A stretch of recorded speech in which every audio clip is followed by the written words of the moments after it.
Construction worker, Ploma ni Rons Mangangata, RCG, July 15, 2023. Pag may bagong nakatayong istruktura, ang atensyon ay nakatuon sa laki, taas at ganda.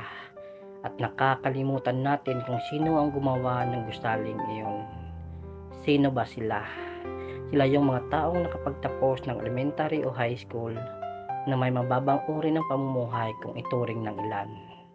Sila yung nagtatrabaho sa ilalim ng tirik na araw sa mataas at delikadong edipisyo.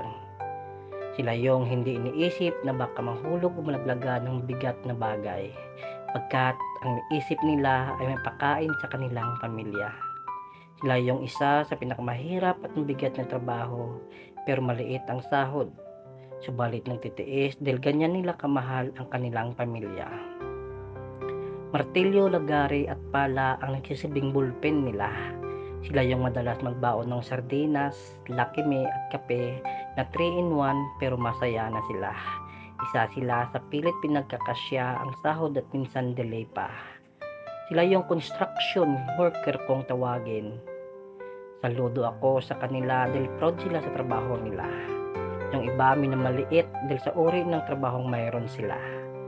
Bawat pukpok ng martilyo, halo ng simento, hatak ng bakal, kinabukasan pa rin ng pamilya ang niisip nila.